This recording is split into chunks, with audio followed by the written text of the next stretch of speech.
so much for coming. We really appreciate it. And I have seen this presentation and I know you will get a lot from it. I'm Jean and Johnston McKitterick. I worked with Amy, who owns Tea and Toast, for the last 8.5 years. And it's been the best 8.5 years of my life. So I'm really thrilled that we're going to be able to have Holly and Taylor present their amazing presentation on dementia care. I hope nobody is offended by a little colorful language because many of you know that living with dementia, there might be some colorful language, and Holly and Taylor demonstrate that. So please don't be offended, and we will get going with this right on time. And we're going to be about an hour and a half to two, depending on the number of questions that we have and the interaction that we have throughout the presentation. Okay, so I'm going to let the girls take it away, and we'll go from there. Okay, thanks, Holly and Taylor. Thank you. Thank you very much. As Jean said, my name's Holly. Welcome, everyone. Thank you for taking the time to come and learn about how to support people living with dementia. Whether it be a friend or a family member or a neighbor, we all know someone living with dementia. We'd really like to thank our friends from Tea and Toast for having us here today to speak. So my name's Taylor, and we've both been working with people living with dementia for quite a while. And recently we've had the opportunity to go to North Carolina to learn under Teepa Snow. And she teaches the positive approach to care. So this is a lot of what we're going to be talking about today. And it really helped deepen our knowledge and our understanding and helped us learn how to support people living with dementia. And we're grateful to be here with you today to spread that awareness and practical understanding about dementia. So through our training, we learned how to act out common everyday situations that you might encounter with your loved one living with dementia. I will be acting out some of these scenarios. Taylor will be supporting me. Just another little warning, there may be colorful language as well as some things that may be emotionally triggering for you, but it is the reality of supporting someone living with dementia. Can we ask that everybody turn their phones off too, please? Thank you very much. And speak up, please. There's no mics. Okay. Just ask a question about the phone. Our mother is the one we're here for, and she tends to call us 40 times a day, and we're the only two that she calls. We understand. So if she does call, so just exit out. There's actually one right behind you too. Yeah, the girls came in. I came through it. So I think you should be okay. Yeah. And I totally understand. If it doesn't open, please feel free. It's all good. All right. So what is dementia? Dementia is actually an umbrella term and it covers many things. At this point, we know that there are over 120 different types, causes, and forms that are under the umbrella of dementia, such as FTD, Lewy body, Alzheimer's, and vascular dementia, just to name a few.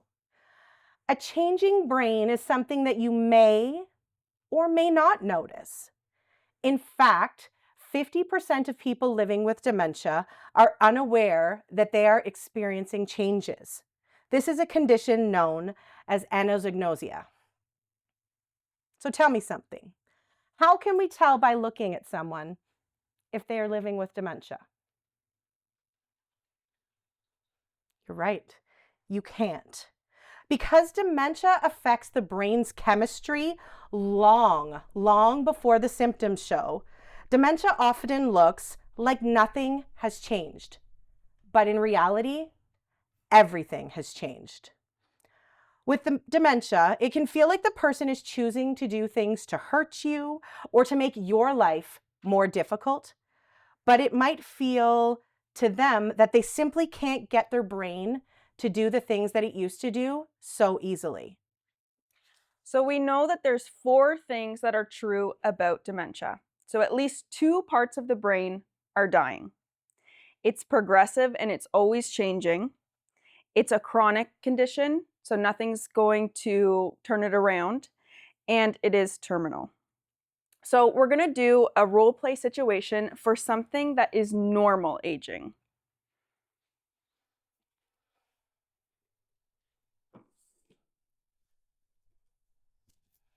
So I'm sitting in the living room watching TV. The program ends and I get a call to my appetite. I'm hungry. So I get up, and before I get to the kitchen, the phone rings. Ah, hello. What? Oh, who is this? Oh, hey, honey, how are you? Oh, I'm okay. Sure. Oh, you want to go to the mall? Okay, which mall? Bayshore. Oh, God. Okay. And where in Bayshore? Bayshore in the Walmart. Okay. Where? Walmart's big. Where about in Walmart?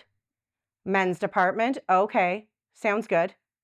Ooh, a new chocolate store. Oh, you know me. I love chocolate. Oh, wait a minute. Yeah. Oh, I know you. You want the don't tell me. You want the caramel and the chocolate. And oh no, that's me. You want the brown, oh yeah, you want the coconut chocolate. I love the caramels. That's right. Mm-hmm. What? The vacation pictures? Ooh. Okay, yeah, sure. I'll bring the vacation pictures. Margaret. Yes, I will call Margaret. Okay. All right, what time? Okay, we'll see you then. Okay, honey. All right. Goodbye. Now, what the hell did I come in here for? I was in the living room. I was watching TV. I was going to do my thing, and then she called. If she wouldn't have called me, I was in the living room. I was watching TV, and I came, and I was, oh, come on. I was in watching TV. Coffee. Why couldn't I think of coffee? So has anyone done that before? Yes. Okay, take a good deep breath because that is normal. We all do that. So when your brain gets anxious and nervous, it dumps cortisol into your system. And so whenever you're stressed, you have a hard time thinking things through. Sometimes you have trouble managing your emotions. But if you take deep breaths and breathe out, you can lower that cortisol. Another thing about the brain, it can only hold 5 to 8 pieces of information at a time. So she had a lot of information she was taking in, right? The phone rang. She had to find the name of her friend, wanted to meet at the mall at 2 o'clock at menswear. There was a new chocolate store. She needed to bring the vacation pictures. She had to call Margaret. So where's coffee? She lost that a long time ago. But when she went back to the place, it kind of triggered her memory. So all of that is normal aging. So now Holly's going to demonstrate a scenario of not normal aging. So I'm back in the living room watching TV. The program ends. I get a call to my appetite. So I head to the kitchen, but before I get to the kitchen, the phone, how do you, come on. Hello? Well, who is this? What do you want? Who? Oh, well, why didn't you say that's who it was? Okay. What? Today? You told me today. Where? Okay. The mall? Which mall? Bayshore. Jesus Christ. There's so many floors at Bayshore. Okay. Mm-hmm. All right. Well, where am I meeting you? What store? Oh, Walmart. Okay. Okay. Ooh, oh, a chocolate store. Oh, you know me. I love the caramel. And you? No, don't tell me. You love the brown hairy ball and the brown stuff. What do you mean? What am I talking about? That's what you like. You like the brown hairy ball thing in the brown stuff. That's what you like. Well, whatever. Okay. What? All right, yeah. The vacation pictures. Oh my God, wait till she sees herself in that bathing suit. Yeah, okay. What do you mean what I mean? Well, darling, wait till you see yourself in that bathing suit. You put on at least 50 pounds. Well, what do you mean? You look like a cow. Well, are you going to get an attitude or do you want to go to Bayshore? Well, you wouldn't look like that if you'd stop eating the brown hairy ball and the brown stuff. Well, you going to get an attitude or what? Okay, fine. I'll see you at 2 o'clock. Yes, I will call Margaret. Okay, bye. Now, what did I come in here for? A coffee cup. A half-drank coffee cup. Now, I told my son I am fairly certain there are gypsies coming in here and drinking my coffee, and he thinks I'm nuts. But sure as hell, I would never leave a half-drank coffee cup. It's got gypsies' prominence all over it. And sure as shit, if they're drinking my coffee, they're stealing my toilet paper. Better go to the store and get some more toilet paper. So off to the store I go and get some more milk and some toilet paper and go to put the milk. Well, my son must have been here and put some more milk in the fridge. There's at least 8 jugs. Well, that's okay. I'll find something to do with that. Better put this toilet paper away. Well, I better not put it in the bathroom because they're going to steal it. So I'll put it in the spare bedroom closet.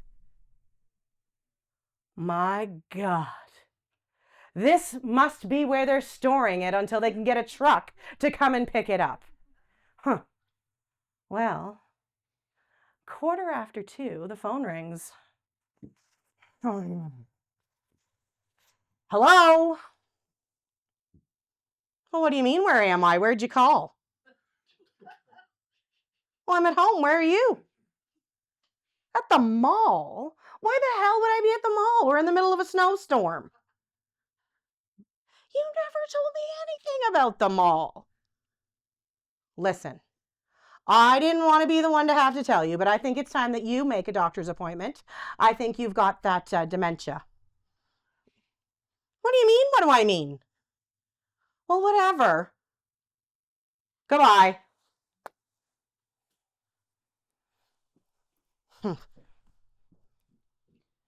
So that was our example of not normal aging. Has anyone seen some similarities? Some of their loved ones, maybe? Going back to her phone call that she was having, she kind of lost some of that filter. She was saying a lot of the things that she may have been thinking. She was lacking that impulse control. The way she was describing things was changing.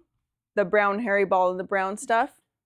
She was trying to say coconut, but she was having a hard time finding that word. So she was describing around it.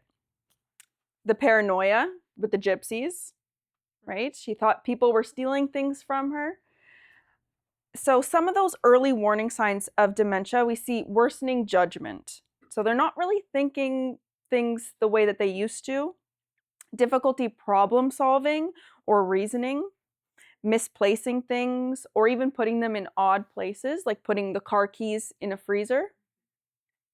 Changes in their mood or behavior, so that filter we were talking about. Loss of initiation, so we might see some withdrawal from activities that they used to like. Memory loss for that new information, so how she was talking to her friend and she got all the details about how they were going to meet at the mall, but she couldn't quite remember that afterwards whenever she called back. Difficulty with word finding, misnaming or misunderstanding things, and getting confused about time or place, getting lost when driving. Sometimes we see that to be some of those early signs, not able to get to places they used to be able to get to and back home. So we're going to go through the brain section by section to help you guys understand kind of what's going on for people living with dementia. And we're going to do some more of that role play to demonstrate. So the brain is very important. It guides us every single day. So starting at the front of our brain, That's called our prefrontal cortex, and it's responsible for 6 major functions. That's our logic and reasoning, our impulse control, our ability to make choices, our self-awareness, our awareness of others, and initiating, sequencing, and finishing a task. So all that's up here in the front of the brain. Oh my, Taylor, I need you to take me to the store. Taylor, please, I need the thing that goes in. Whoa. Come on. Holly, it's the middle of the night. I don't, Taylor, you're not No, listening to me. It's 3, I'm listening. It's 3 o'clock in the morning. I don't give a shit. I need the thing that goes in the thing that goes in the thing to give me The store's closed. Would you get the keys, Taylor? Come on. No, it's the store is closed. Taylor. So, logic and reasoning, right? Holly wants something. She's looking for something. And I'm just arguing against logic, right? But she's not able to necessarily meet me there right now. So what I want to try to do instead is try to figure out what's the unmet need here. What is she looking for? What is she trying to get right now? You're looking for the thing. You know the thing that you got the thing and you the thing and you Oh, like an egg. Oh Looking for- yeah. I need it. You're hungry. Oh my goodness. Okay. You know what I just got from the store yesterday? What? New cereal. You want to try some? Is it chocolate? Yes. Oh, I love it. Okay, yeah. Okay. Let's go. So we don't want to argue. We also don't want to reorient.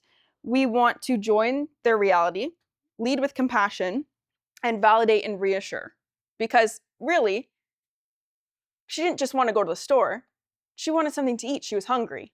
She was trying to express her need of being hungry. So we want to always try to find what's that need.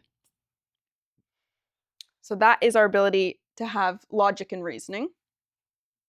Did you look in the mirror before we came here today? Oh my God. Do you want a hairbrush? Your mother would be mortified at the current condition of your hair. I thought it looked okay. It looks ridiculous. Okay. So this is impulse control. The ability to filter, the ability to rein it in and not say everything that she might be thinking. And this can actually be very stressful for care partners. When you're out and about and, you're with strangers or you're at the store or you're with people that maybe haven't seen your loved one in a while and they start blurting out these things that they would have never said before. That could be extremely stressful. So what we always want to say is we want to spread awareness, because if people don't understand what's happening, then they might take offense to it, right? But if we're able to explain to them, hey, my loved one is living with dementia right now, and that really impacts the front part of their brain, which is responsible for impulse control. And so sometimes they say things that can be a little bit upsetting, but it's the dementia that is causing this in them. So the more that we acknowledge it and spread awareness, the more understanding people have about it.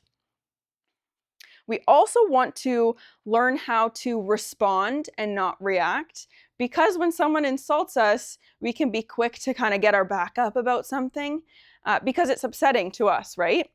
Sometimes we just want to say something back, but we know that that's probably going to escalate things. So we want to respond but not react. Okay, well, now it's lunchtime, Holly. So do you want chicken, rice, and broccoli, or salmon, potatoes, and carrots? Okay. Well, which one? Yep. Like the really nice, I made you 2 really nice options. So which one? What? Which one do you want? Which one? What do I want? I'll just give you the chicken. What's your problem? What did I do? Making choices. That can be very difficult. It actually takes a lot of brain power to make choices.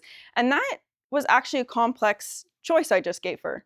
I just gave her 6 pieces of information in front of her, and I'm talking really fast at her, and I'm expecting her to make a decision, which she might not be able to do in that moment. So instead of doing that and overloading her system with so much information, what I want to do instead is break up the information a little bit. I can say chicken or salmon. Oh, I don't like fish. Oh, don't like fish either. Nope. Okay. Oof. And potatoes or rice? Potatoes. Potatoes. Okay. And broccoli or carrots? Oh, I don't like the trees. Me either. Carrots No. it is. Yeah.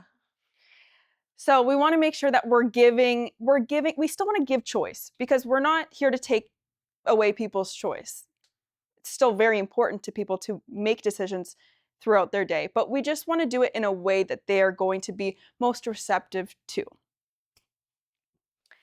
And we also want to give extra time for processing, because as the brain's slowing down, sometimes we ask a question and we don't give enough time for them to respond. So if I say, would you like carrots? Would you like carrots? What? Do you want carrots? Carrots. Paris? So I was repeating the question, and I wasn't giving her time to process. And every time I asked it again, started the loop over again for her. So if I just say, would you like carrots? Okay. Yeah, I like carrots. Okay, Okay. perfect. Giving that extra time. You used a single word called carrots. An English person would say it one way, a Canadian would say it another way, an Asian would say it another way, somebody from South America would say it another way. How the hell does that poor person understand what you're saying? Well, exactly. And I think that's why it's important that we're always person-centered care, right? So we have to know the people that we're caring for. So in the long-term care facility that Taylor and I work at, we use a lot of translating apps. We use visual cues. So we'll bring over the carrots and point to the carrots versus the broccoli and let them point if they're able to. We have little tablets that can talk, or we can write it out for them, just trying different ways to help someone say it and follow along. I'd like to criticize something else you said earlier on. This young lady got up at 3 o'clock in the morning and wanted to go to the store. Why didn't you, instead of confronting her, why didn't you say, put your coat on and we'll go to the store? There's 24-hour stores available in Ottawa. Right. So the first one was a scenario of a not great approach. And then afterwards it talks about how we can change it up a little bit. So you're right, the first one wasn't a good approach. Because we don't want to do that. We don't want to confront. Correct. Oh no. Okay, Holly, keep that on. There's a room full of people. Keep that on. Keep that on. No. It's go right now. But now's not a good. This isn't a good spot for it.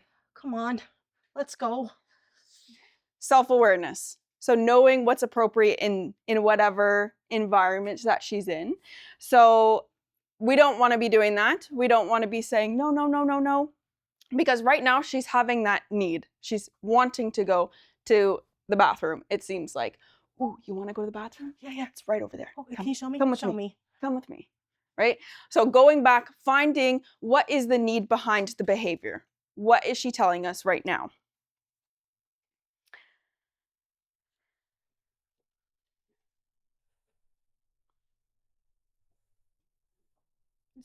Oh, that's not yours. No. That's not yours. Nope. That's But I not yours. use it. Why can't I turn it on? So awareness of others. So we might start to see people living with dementia. They might walk up to something just because it looks nice to them, or they want it, or maybe they think it's theirs. And so oftentimes it can be a little bit troubling to care partners because it might be something that could be a little bit dangerous. Maybe it's a hot pot of coffee. Maybe it's something that we might not really want them to have. So we're quick to kind of panic. We're reacting to something. So instead of the no, that's just going to make someone hold on to it tighter, right? So instead of that, I'm going to be, ooh, Holly, I just want to call my daughter. Ooh, you want to call someone. I don't know how to use this one. It's not working. Ooh, this one, it's bigger. Try this one. Oh, there's my son. Oh, this one's mine. Yeah. Oh, thanks. So we never want to just take something away from somebody because that just doesn't go well, right? What we want to do is substitution, not subtraction. So what I just did was a substitute, not a subtraction. And you always want to make sure that you're kind of selling it, right? Try this one. It's bigger. We don't want to make people feel like they're doing something wrong, right? None of us want to feel like we're doing something wrong. Another example of this would be maybe you see someone living with dementia using a hairbrush as a toothbrush, right? That loss of recognition we see with people living with dementia sometimes. So, ooh. What? Hey, Holly. Man, this hurts. Yeah. Ooh. Oh. Hey, I got this one. It's a little softer. Oh, I would hope so. Where was... I know. Who put this in here? You put that in there. Why would you do that? I'm sorry. That was my fault. Thanks. Right? Oh, that's better. Even if something's not our fault as care partners, apologize, right? You know, it takes the blame away from them for using the wrong tool. That was my bad. Sorry. And a swap like that is very effective.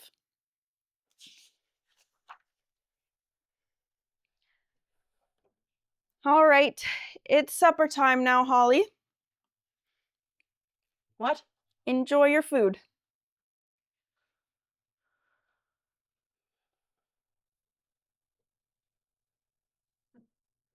Holly, your food's getting cold. Did you know that there's a skylight in here? Well, I didn't actually, but you've got some, just focus on your food because it's getting cold. We'll look at Okay. that later. Yep. This room's really full of people. You're right. There's a lot It of people is. here. Well, eat your food before it gets cold though. Well, you didn't bring me any food. It's right here. Well, when did you put that there? A couple minutes ago. Oh, I'm waiting for you to eat. okay. The ability to initiate a task. We start to see people having difficulty initiating a task. So instead of giving them a task and walking away, we want to see where are they at in that moment. Maybe they'll initiate the task, right? If we set it up properly, if we, maybe have a fork there ready for them, maybe they'll start on their own, but maybe they need a little bit of extra help. So if I'm seeing that maybe she's not getting started, like, ooh, that looks good. Yeah, but I don't know what to do. Yeah. Can I help? You? Yeah. Oh, yeah. So we do something called hand under hand. And so what that is a tool for us to use to help guide people with everyday tasks. And one of those things is eating. So what I do right here, I can put my hand on the shoulder and I can use my 3 fingers right here like this while supporting her hand. And I can actually help get her started with a task, like eating.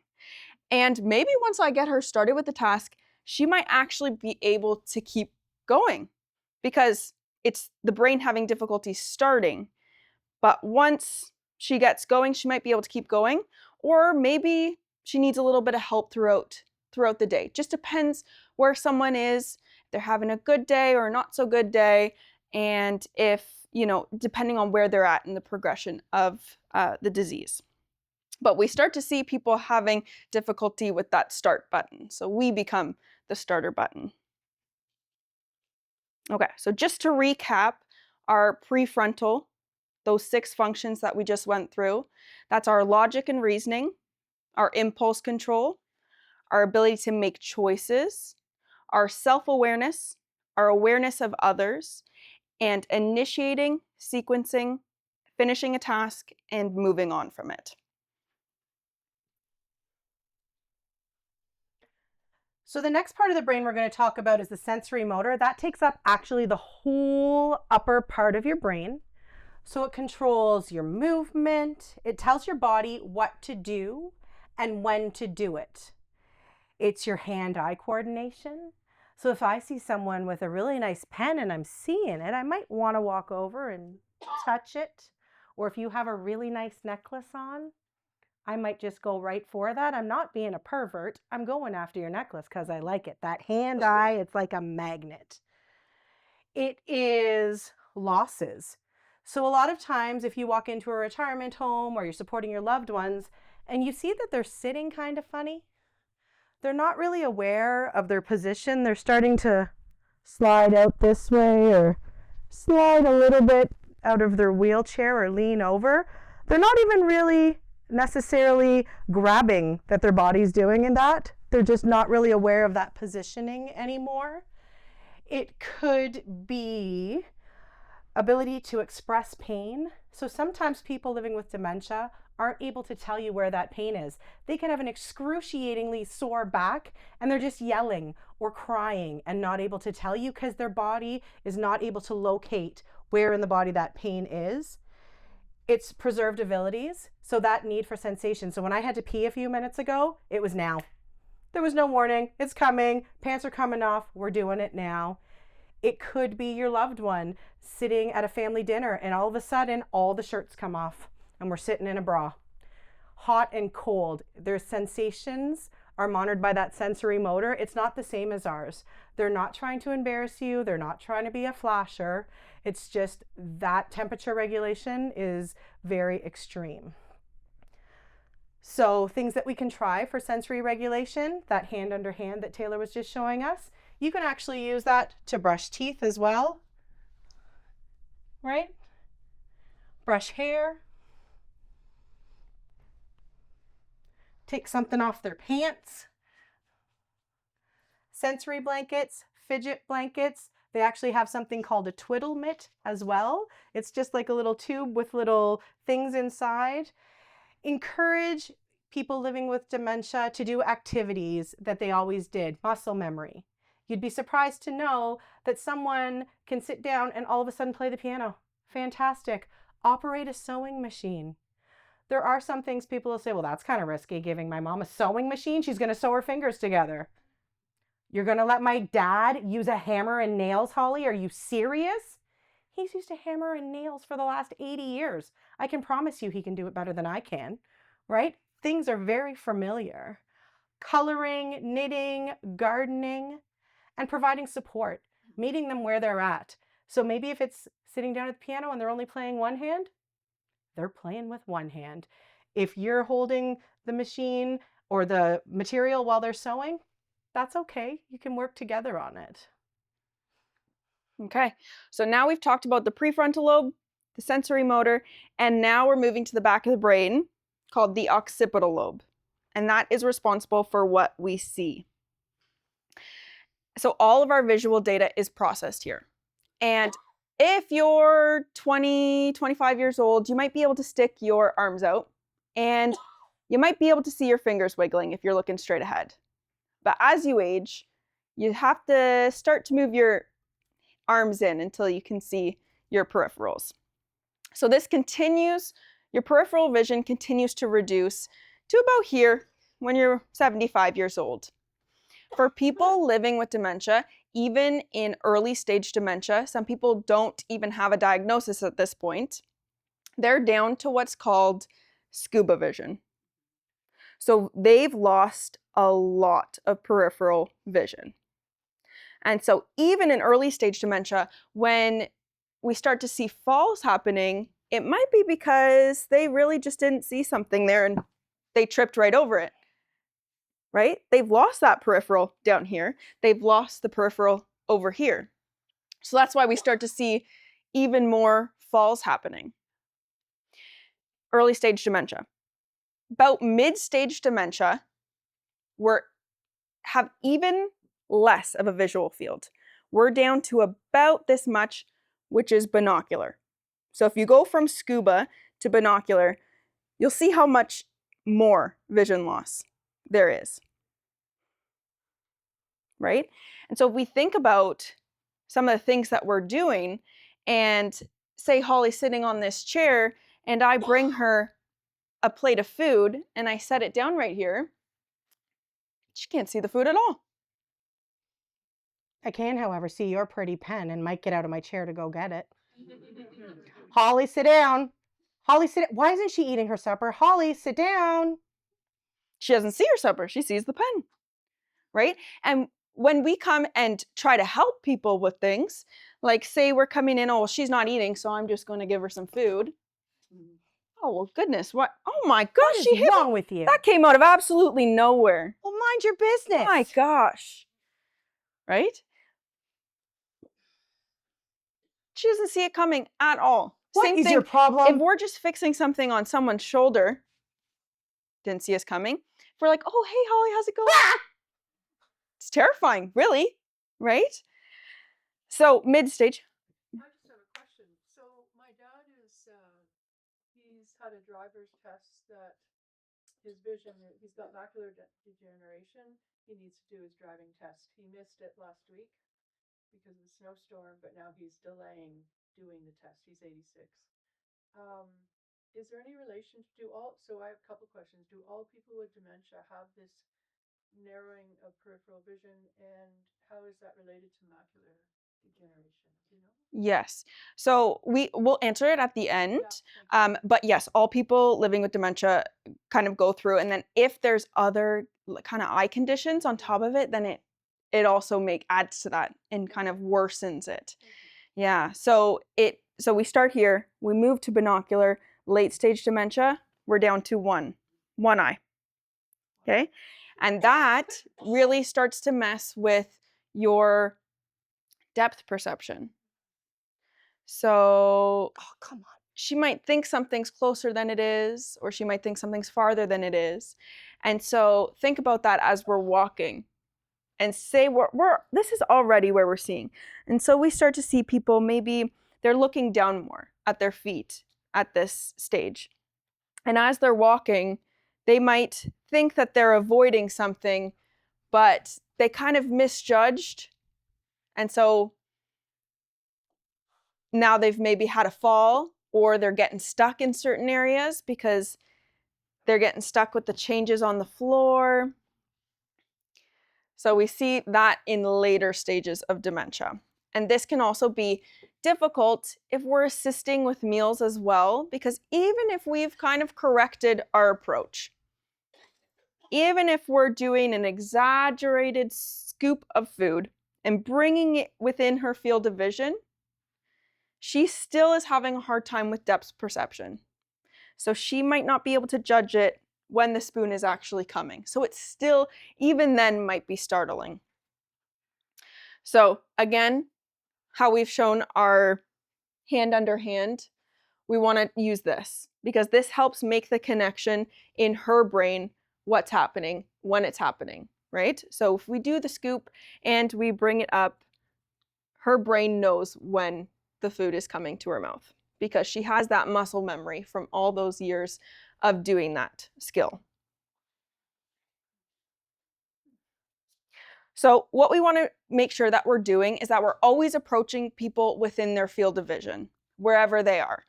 And we want to make sure that we're not just like popping up right in front of them like, hey, how's it going? Right? That's scary. So we want to make sure that we're probably about 6 feet away is what we want to do. And then within her field of vision, so just kind of assume that everyone living with dementia has binoculars on and adjust to that. Hey, Holly, it's Taylor. Hey, Taylor. Hey. Perfect. Now we're in hand under hand, and now we can do any of those tasks that we kind of talked about before. Try walking around the person living with dementia's environment. Put your binoculars on and walk around. See how it feels to walk around in the visual field that they are living in. See what adjustments you can make. Make sure that there's not clutter on the floor.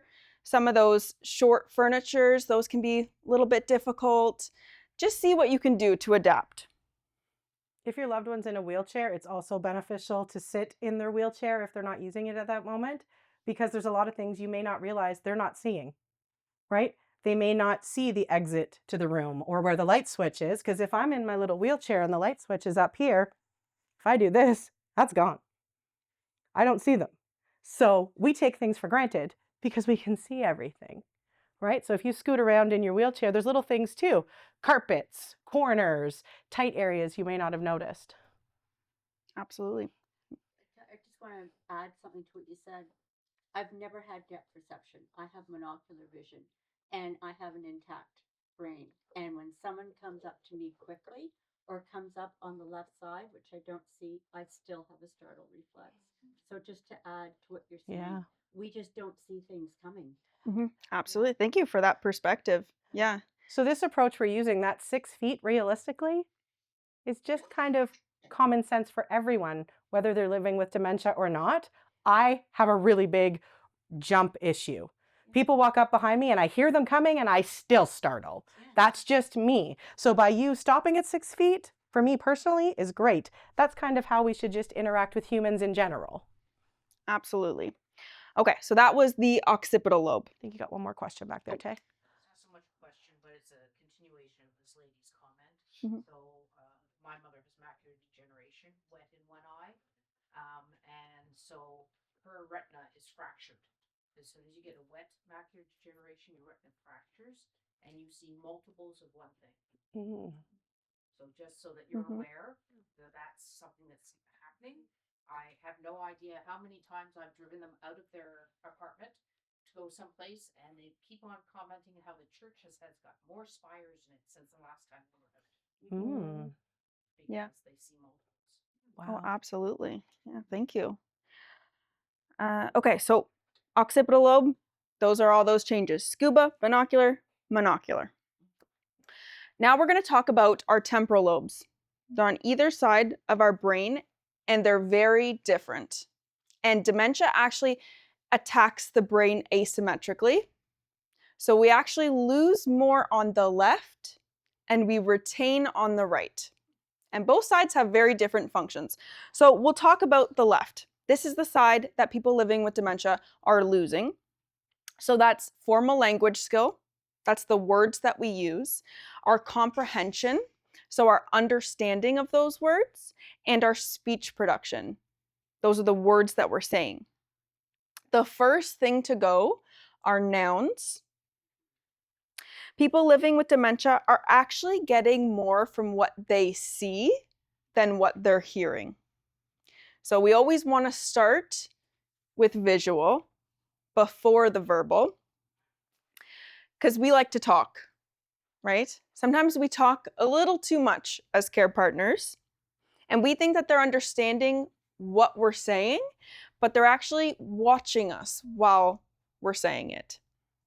So for an example, people living with dementia are often getting 1 in every 4 words. So I get 2 and for breakfast. Breakfast. Okay, down here? No. I said no. I get 2 then for breakfast. Breakfast. Because that's what she's hearing. She's hearing breakfast. But what I was saying was, I need you to get up, go to the washroom, then go downstairs for breakfast. Too much information. And then I'm confused when she's heading down for breakfast, right? So we want to adjust. We want to slow down. We want to limit our words. We want to give extra time for processing. And let's just do one thing at a time. Holly, can you stand up? Okay. Okay. Come with me. Okay. Go to the bathroom. Oh, yeah, okay. Okay. So one thing at a time. And notice how throughout the presentation, I've also been using a lot of gestures. Very important. Gestures are extremely important and actually help people understand a lot more of what we're saying to them. So just incorporate that. Come with me. We're going to eat. We're going to stand up. All very helpful. to use. So that is our left side of the brain. All that speech production, comprehension, all those words over on the left side. And that's what they're losing. The right side, what they're retaining is rhythm of speech. So that's the frequency, the intensity, and the volume of our speech. So if I'm saying, it's time for breakfast, Holly.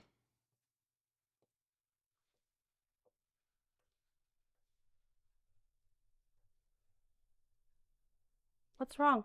Hey, Holly. It's time for breakfast. Okay. Food? Yeah. Okay. She's probably going to want to go with the person who had the friendlier voice.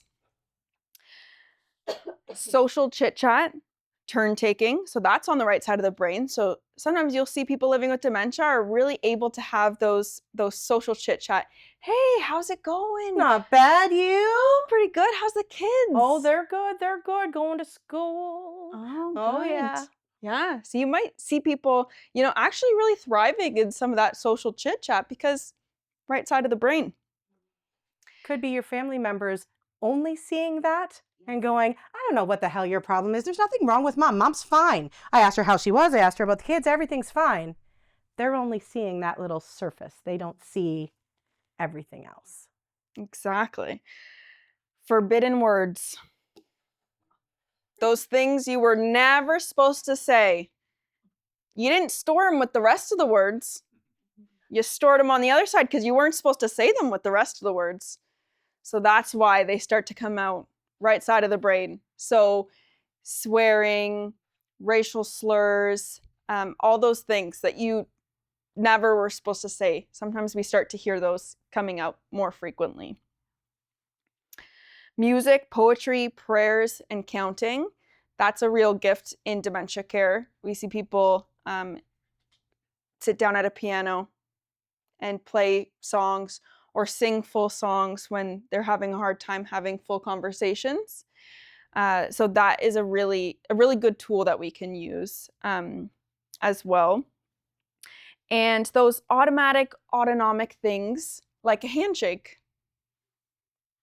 Well, good day. Or if you're walking by someone and you smile back. Or if you wave at somebody, all those things are kind of those autonomic.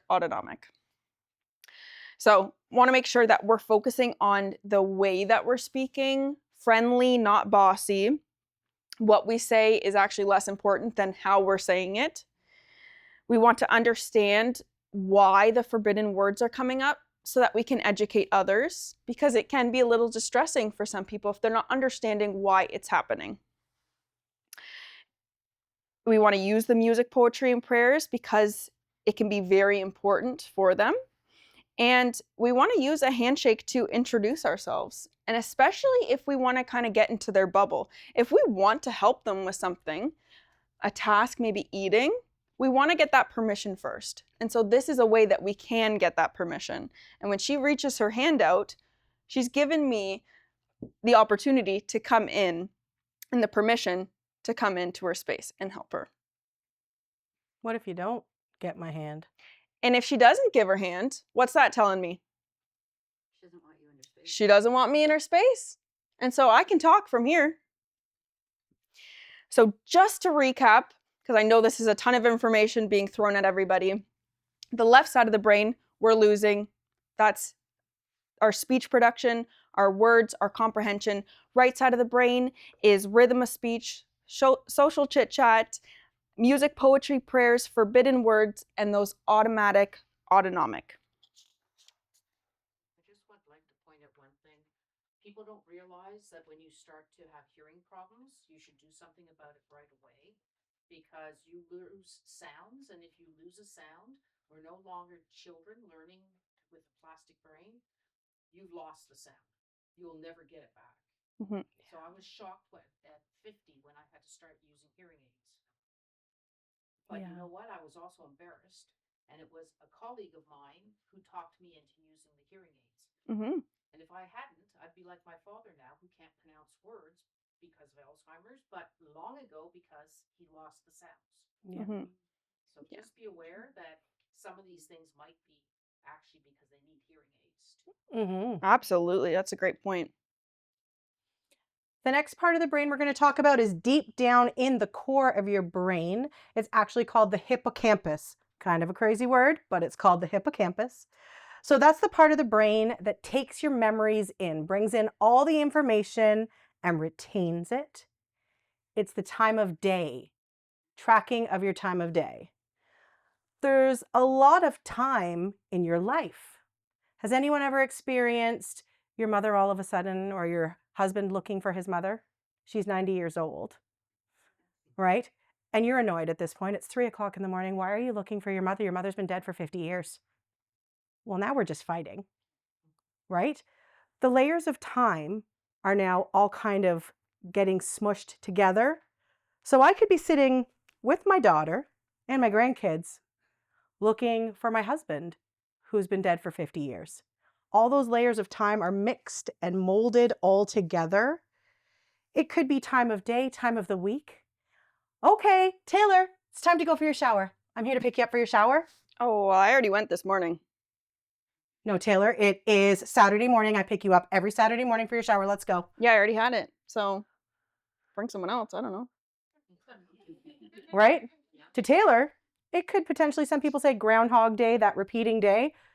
She actually hasn't had her shower in a few days and should be coming with me, but all of her time awareness is all kind of mixed and mingled, right? We're not fighting anymore. Okay, I'll come back later, Taylor. Wayfinding. This is something you start seeing in the early stages of brain change when someone's trying to go to a different place and find their way back. It could look like something. Taylor and I have lived together for 50 years, and I look at Taylor and go, Taylor, where's the bathroom? Oh, it's right down the hall. Well, when did you move the bathroom right down the hall? It's always been there. No. It's always over here. Why is it not over here? What I'm actually envisioning is the bathroom in the house that I grew up in, not the house that we presently live in, and I'm all confused. What is going on? You moved the bathroom. Now I'm looking for the bathroom. I'm mad at you, right? It's very difficult.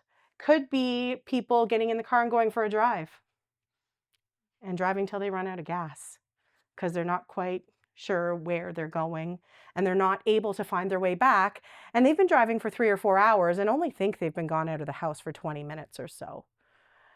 It is things that you should try, meeting them where they're at in the moment. Let's not fight with a person living with dementia. The more we fight, the more we're escalating the situation. Meet them where they're at. So, have you seen my mom? I can't find my mom. Have you seen my mommy? I was looking for someone too. You're looking for somebody? Yep. I was looking for my dog. You have a dog? I do have a dog. Oh, Do you have a dog? I have a dog. His name's Diesel. Okay. That's a nice name. Oh, yeah. What's your dog's name? Callie. Oh, Callie. What kind Yeah. of dog is Callie? She's a golden doodle. Golden poodle. Yes. Wow. Do you see how she just changed that conversation? Instead of saying, well, where the hell do you think your mother is? What do you mean? Because inevitably, these things happen when we're already stressed as the care provider, right? If your loved one is living in a retirement home or in a long-term care home, the staff change a lot. They get breaks. As caregivers, you don't get breaks. So try and change that conversation a little bit if you can. Another thing you can try if they're looking for their mom or something like that, they're looking for that feeling of love. Or when you're sick, who do you look for? Your mom, right? Tell me about your mom. What's your mom's name again? I forgot. And where did your mom live? How old was your mom when you were born, right? Oh, well, you know what? When I was born, I was actually born in Greeley. Do you know where Greeley is? And then you change the conversation again without someone being right, someone being wrong, just moving right along. Signage for wayfinding, something that we use a lot as a tool where we work is signs. So I've moved into this new room. It's great. It's a big box. Fantastic. Where's the toilet? So we have little arrows. To toilet with a picture of a toilet. just on the wall. We actually have pictures of the toilets on the floor because if I had depth perception issues and I'm walking like this, I'm not going to see a sign that's here. So we've started putting signs on the floor. Large print clocks, you can get them on Amazon with the date, the time, just so they know kind of what they're at. And sometimes putting up a schedule or a plan. You can be really loose with it. It doesn't have to say the day of the week. Breakfast, 8:30. Lunch, 12. Prices right at 1. And we're having dinner at this time. Gives them a little bit of a schedule to follow. And they've got the clock beside it. So it's kind of letting them know what the next step is so they're not stressing about it. Deep down inside that hippocampus, there's something called the amygdala. The amygdala is your fight-flight response. It is your fight response, your hide response, and your seek response. So if Taylor walks up and puts her hand on my shoulder, she's going to get one of 2 reactions. She's going to get me going, "Wow!" for no reason. And she's going, what the heck is her problem? She could also get this, bam. And then they write, resident showed aggression out of nowhere. You scared the crap out of me. You had it coming. You know better. Hide. I could run away. I could be seeking my mother. It's my needs meter. Am I hungry? Am I thirsty? Do I need to go to the bathroom? Sleep and wake cycle gets really messed up in there. Am I sleeping all day and then roaming the house all night? Am I sleeping 3 hours and then up for 4 and then 3 hours and then 4? All messed up. It's my heart rate. So things that we can try, that supportive stance. So if I'm looking this way, Taylor better approach me better than from behind me. Oh, hey. Hey, Holly. Hi. Hi. I'm just going to steal some water. Sorry. So I'm going to do this. And even if no matter if I get the handshake or not, I'm going to be in a supportive stance. So this is what we call confrontational. How much of your visual field am I taking up right now? I see your eyeballs and your forehead. Mm-hmm. Do you see anything in the room? No. No? Okay. Not good.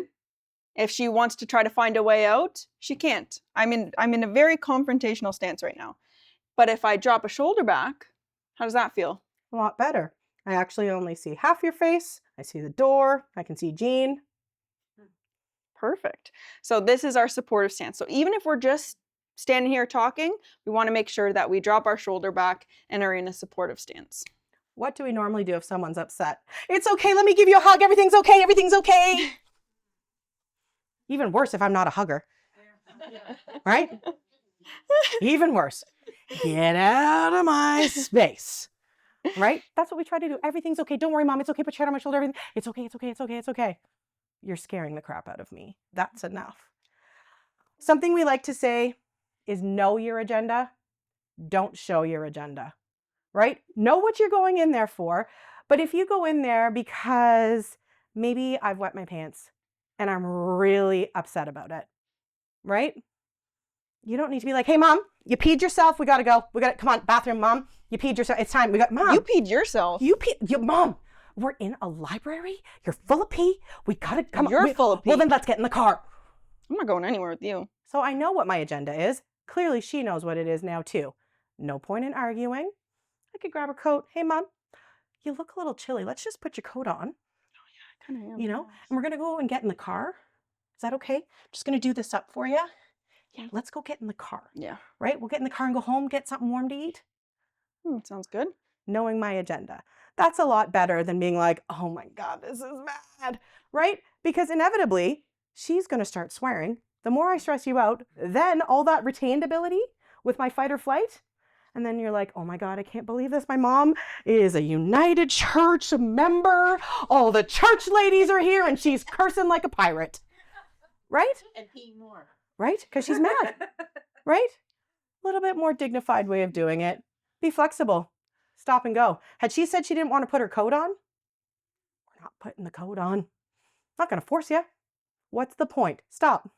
Okay. So you really don't want to wear the coat, Mom? No. Do you think you could carry it for me? I got a lot of stuff. Can you carry this? Oh, yeah. Perfect. Okay. Let's go this way. Ma, Mm. come on. Yep. Right? Stop and go. Let her Getting follow cold my out lead. here. You better put your coat on. Maybe zip it. You want to zip it for me? Oh, thanks. Perfect. Great. Validate. Oh, Mom, I see you're so upset. I'm sorry that happened. Maybe we'll just put your coat on and go. Yeah. Yeah, I'm sorry. Right? Validation. Be honest. Even if you're not wrong, apologize. I spend 98% of my day in long-term care apologizing. There is no way possible that I do everything wrong all the time. Right? Don't tell. Come on. Right? I've been doing this for 25 years. I think I've got a little bit of knowledge in what is working. I apologize all day long. Maybe not with my kids, but definitely at work. So the other thing is always ask for permission. So if you're walking in and your loved one may or may not recognize you. My dad, at the end of his life, did not recognize me sometimes because he was expecting little Bouncy Holly with pigtails to come in and a pony. Who is this adult woman? Who are you? What are you doing here? Right? So, hey, Dad, it's Holly. Hey, babe, how's it going? You really got to reintroduce yourself. If you're working with your mom all day or you're supporting your neighbor all day, yes, they know who you are. They just need a little bit of information to build that rapport, that connection, because you may not, you could have been married to this person forever, but they're picturing the person they married in 1962. Who's this bald old man with the walker?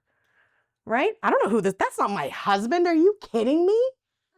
I'm only 29, right? We just got to let them know who we are. Yeah. So we already showed it and we're going to show it again because it's very important.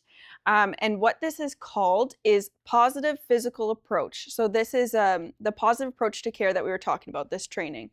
This is a specific approach that we want to use, and it's a sequence that we use. And we want to make sure that we're doing it in order because it matters. So first thing we talked a lot about, approaching about 6 feet. That's a good distance. And then we want to introduce ourselves. We don't want to wave our hand around because then she might, be distracted by the waving hand, right? But we want to do a wave like this. And then her eyes start to track my arm and up to my face. And then I can introduce myself. Hey, Holly. Hey. And then making sure that I'm paying attention to her visual field, I reach my hand out in a handshake where her eyes can track my arm, wait for permission, and then I can enter her space. So that is the sequence that we are teaching people. What happens if I don't see your hand and you're reaching it out and you're too close? If I'm too close, didn't go 6 feet away and I'm reaching out for a handshake. What the hell was that? Oh, I'm just going for a handshake, sorry. What? A handshake, just want. Why is your shoulder moving like that? Hello. What? Just a handshake. What's wrong with your shoulder? It looks like to some people that I'm about to punch her in the stomach, right? She's just seeing my shoulder move. It actually looks like someone's might punch you, right? So the more we know about how people living with dementia are interpreting things, the more we can adjust within her visual field. Like that. If I was sitting down, where's my visual field, Taylor? If she's sitting down, we have to adjust for her visual field, right? So, hey, Holly. It's Taylor. Hey. Hey. And then we want to make sure that we're getting on her level. Because if I'm standing like this. What the heck is this thing? Oh, don't. There's a zipper. What's the zipper touch. do? That's not yours. That's not yours. That's so pretty though. Right? No. I like it, but No. it's shiny. So we see why these things start to happen. Then we're kind of like in a struggle, right? Because we're not giving her what she needs to have this conversation, right? We're putting things in front of her like, a necklace or my button here. And then we're asking her to do something else, right?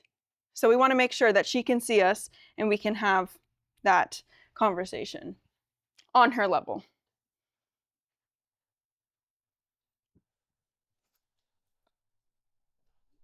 So something that I'm really good at, because I like to talk, is making a connection, right?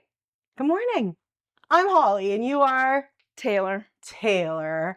Well, Taylor, you have fantastic blonde hair. You like the slick back ponytail? Thank you. Mm-hmm. Liking those gold earrings. Ooh, you Right? too? Yeah. Hey, Taylor, I'm wondering if we could just do up that button. Right? She's following me. She trusts me a little bit, as opposed to, holy crap, Taylor's pants are undone. Better fix this. Who are you touching my pants? Why are you coming in? Right? Some random person coming in. Oh, we're just going to fix your necklace here, Taylor. That's terrifying. Stop. I'm from Greeley. Where were you born? Metcalf. Oh my goodness, good old Osgood Township. We're in the same place together. We Yeah. must be neighbors. Do you know the Brays from Metcalf? Yes. Really? Yes, Oh my goodness, they grew That's up with me. my grandparents. Wait, you're a Bray? I am. Right? A little bit of social chit chat, forming that connection. Remembering that we do have an agenda. Absolutely. But we don't want to show them what it is. It's kind of rude to say, butter them up a little bit. Take me out for dinner. Wine me and dine me before taking me to the bathroom. Right? That's very crazy to say, but that's what I need you to do. Right? Let me feel a little bit more comfortable with you. In healthcare, we don't just all of a sudden walk in and be like, okay, take off your pants, let's go. That's weird. We are taught our whole life, you don't show people your junk. As little girls, don't take your pants off in the bathroom with strangers. Don't take your shirt off in public. You move into a retirement home or long-term care, first thing we say is, hey, do you need to go to the bathroom? Let's go. Well, that's weird, right? We wonder why there's resistance. Sometimes, hey, I really like that shirt. Thank you. Yeah. Only problem is, it looks like there's some butter on it. And I really don't want to get a grease stain. Can I give you this shirt? Do you mind just changing that for me? Ooh, I can thank help you if you'd like. Sure. Yeah, we'll just do it faster, right? Work together. Sometimes you get a lot of resistance because there's things that people can do on their own. A lot of people living with dementia can take their own clothing off. Might take longer, but we're here for the long ride, folks. So if it takes 10 minutes to do up my belt, but I'm not punching you in the face, let me do up my own belt. It's that simple, right? Keep it simple. Like Taylor was saying, visual cues. Come this way. It's time to eat. Slow down and limit your words.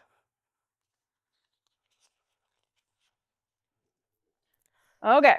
Put your hands to the back of your brain. For each human being you've ever met, your brain takes a snapshot, takes a picture. If you've met them multiple times, it takes multiple pictures. That happens here, back of your brain, the occipital lobe. And so in order to come up with the name of that person, you got to go to the left side of your brain.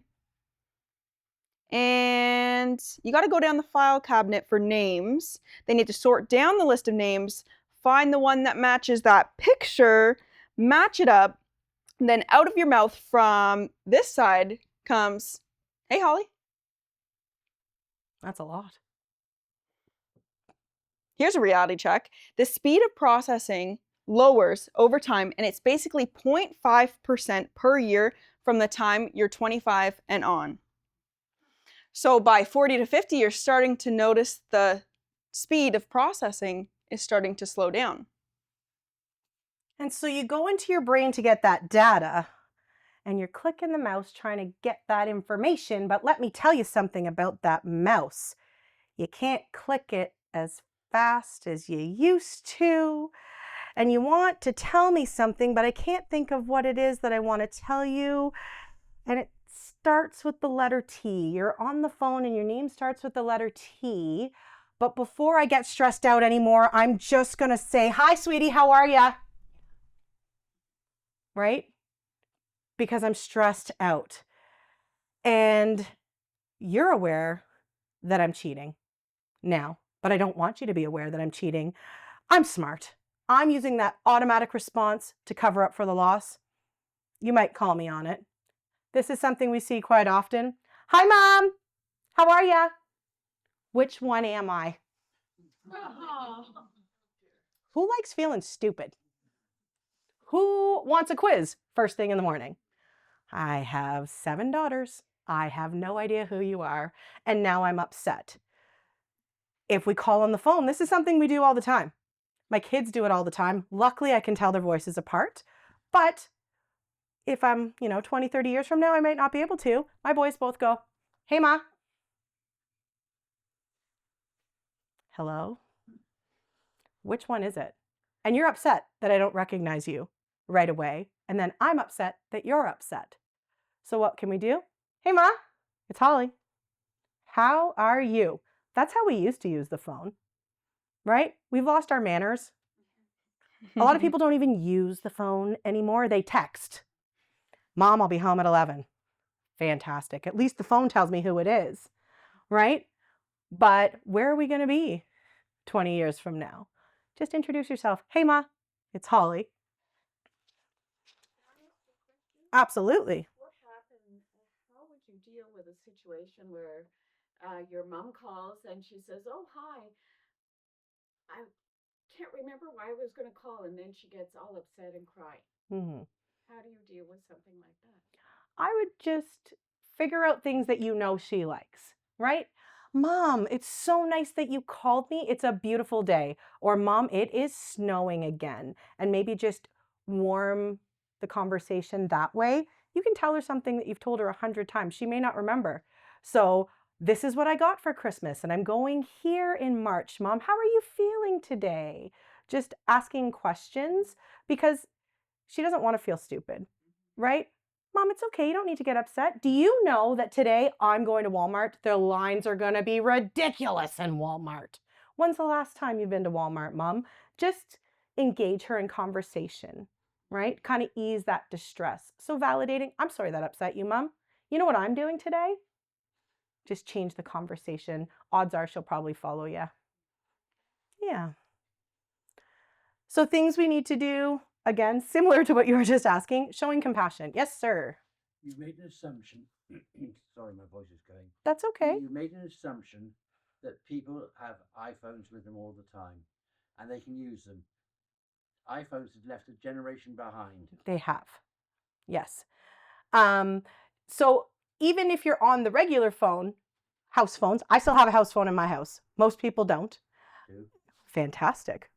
That's awesome.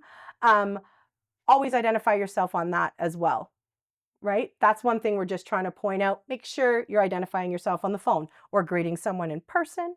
Just make sure they're aware of who they're speaking to. The worst thing for me is when you get a telemarketer and they're on the phone. "Hi, is this so-and-so?" And I'm going, "I have no idea who this is. I'm not living with dementia, and they've confused me because they didn't tell me who they were first. I don't want to give you any information," right? Sorry, they get told to fuck off. Perfect. I like the way you think. Can I tell you what my grandfather does? He has an air horn. You can buy them at the dollar store. At the dollar store, it's one of those ones that you take to a sports game. And as soon as he hears the, "How are your ducks?" and then hangs up. Yeah, there's lots of methods for those. Or, "We're here to clean your ducks." "I'm sorry, my ducks are gone down south for the winter." Yeah. Or the ones that call them they're your best friend. Yes. "Oh, hi, how are you today? Oh, I did." Click. It's okay. I It's all once had my son answer the phone for a telemarketer, and "Is Doug Murray there?" "Oh, I can't believe you don't know. He died last week." And he went on for half an hour. It's so funny being on the other side of the conversation. Wow. So being compassionate, very important. Being curious and non-judgmental, right? There's something going on. Is it frustrating that you can't figure it out? It's actually frustrating for both of us at this point because I'm trying to tell you something. You're not getting it. I want to help you. I'm not getting it. When a person living with dementia is in distress or feel unheard, they may get angry. That'll come out as verbal aggression. So approach those situations, especially if they seem like a source of stress, with curiosity and a willingness to answer questions so you can discern what might be helpful. So, Moving into long-term care or any move in general can be really difficult for people. So we like to give a few tips. So it's the 4 F's. We want to make sure that it's familiar. So think of familiar items, smells, things like specific blankets, pictures, decorations, anything that would be very familiar for that person. We want to make sure it's in that room, even furniture, if it's allowed, wherever you're going, specific furniture. We want it to feel like home. We want it to be functional, safe, and not hazardous. So we talked about putting on your binoculars and walking around and making sure that it's a safe space. We want to make sure that it's friendly. So the people that are coming to help you, are they friendly? Do they have a friendly tone of voice when they're talking to you? We want to make sure it feels like that. And forgiving. Are they allowed to make mistakes? Like we talked about, no one wants to feel like they're dumb. No one wants to feel like all they do is mess up and make mistakes, right? So we talked about ways that we can help people with that. So familiar, functional, friendly, and forgiving. That's how we want to make sure we're setting up the space for someone living with dementia wherever they are. So when things aren't going exactly how you would like them to go, apologize. As I said, I apologize a million times a day, but it's just, I'm sorry. It's not, I'm sorry, but I was just trying to get your pants on up because they're undone. I and I'm don't sorry. care what you were doing. Had I just gone, I'm sorry. Good. Sorry. Should be. Right? I know. Validation. I'm so frustrated. I could just punch that guy right in the face. This is so frustrating. Oh my God, he's such a jerk. Oh my gosh, he's the absolute worst. Oh, I hate him. I hate him too. Oh. Some of the people we work with think we hate them, right? Not our residents, our coworkers. Because if one of our coworkers has agitated a resident by accident, we now hate them. Residents mad? Oh my gosh, I hate him too. That's it. I'm done. Yep. You know what? I'll just take care of you. He can go work on another hall for today. That's enough. I'm done. I can't deal with him. Gives them some validation. They're not wrong. It's all good. And maybe 5 minutes later, we can reintroduce our look who I see coming down the hall. That is my good friend. Man, he's tall. He is tall. Wow. He's what really a drink nice. of water that is. What's his name? Larry. So if what you're doing is not working, just stop. If apologizing is not working, if your loved one is safe, if they're sitting in a comfortable chair, leave them alone. People living with dementia will forget. Might take half an hour, could take 5 minutes, and they've already forgot. It could take an hour, but if they are safe, why are we forcing a situation? If we're not going to make it to church today, you're not going to church, right? Because if I drag you out of the house, kicking and screaming, and put you in a church that's very overstimulating, do you think this is going to go well for anybody? Absolutely not. Pick your battles. Stop, back off, think it through, reapproach, try something a little bit different. One thing we like to tell people, when you've met one person living with dementia, you've met one person living with dementia. Everyone's journey is completely different. Mm-hmm. So when you do start to notice changes, we want to make sure that you make an appointment with your physician, and you want to establish a baseline. And honestly, at any point, it's good to get one of these tests done so that you know what your baseline is. And then you can kind of monitor their progression as you go. So some of those things are the MOCA or the mini mental status exam, because those really help to show where you're at on a journey and maybe how much support you might need. We want to make sure that we are noticing these shifts in abilities. So sometimes we see people living with dementia not able to do the things that they always did before. And that's something to get a little bit curious about, something to take note of. And we want to set up ways that we can assist them now that we're noticing these shifts in their abilities. Socializing is super important, but we want to make sure, we were kind of talking about overstimulating environments. We want to see where they're at, and we want to adjust to that. Sometimes people might still thrive if they're living with dementia in busy environments, but it might be for 45 minutes rather than 4 hours. Some people might do a little bit better in smaller groups. So it's just kind of taking notice of where they're at and adjusting to it. Care partners, you have to make sure that you're taking care of yourself.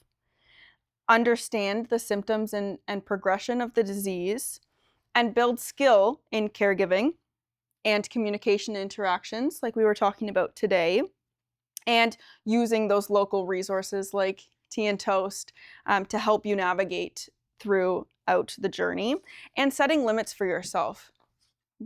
If you're burnt out and you're overwhelmed, that's going to be stressful for the person living with dementia and yourself, right? So using those supports, involving family, involving friends if you can, and just making sure that you know your limits and your boundaries. Because the truth is, you're both living with dementia.